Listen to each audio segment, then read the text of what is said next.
Well, we all know that the economy has been struggling. Even investors on Wall Street seem unsure of what will happen next.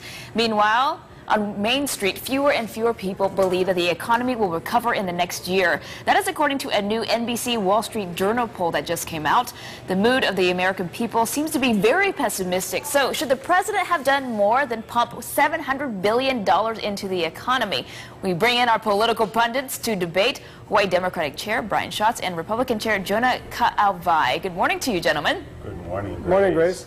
So you guys, just starting off, has he done enough so far? He's been in office nearly a year now.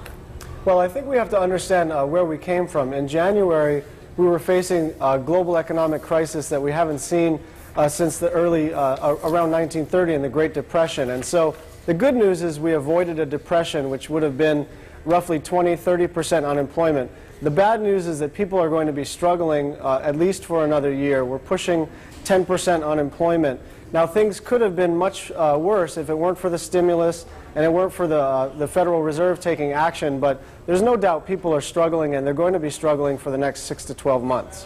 And the fact of the matter is, like Brian mentioned, the Great Depression, the fact of the matter is that the Great Depression, we got out of the Great Depression by bringing about economic stimulus, not through building government and not by expanding government, by actually putting money into manufacturing and other free market economic drivers such as that. So what we're seeing right now is forecasts that in 2010, the federal government budget is going to go up by 57%. That's a federal government. That's government growing on all of us right now. So the president is expecting, by expanding the government, that he's going to create economic stimulus, and it's definitely making people feel the stress at home, and you can understand the pessimism. Well, I think there's two things here. First of all, we have to understand that stimulus is temporary. So that $700–800 billion that was spent, that we agree, Brian, should not be considered a long-term obligation that we're going to spend every year. So that figure you used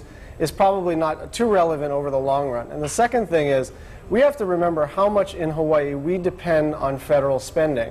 And so, Jonah, what would you have done other than spend the $1.4 billion in federal money that came into our economy and helped all of us in education, in healthcare, and in the private sector? Without that $1.4 billion, we'd be in deep kimchi. Well, I'm going to tell you, Brian, only $122 million has come into the Hawaii economy. So the $1.4 billion that you're talking about hasn't even arrived. And it's only created 250 jobs. We've seen it. If you call economic stimulus 250 jobs for the economy in Hawaii, Brian, that's not good enough. I'm going to tell you. Yep. You ask the people who are sitting at home wondering what's happening to their jobs in the state of Hawaii, and they're going to tell you again that it's not there. They're not feeling it.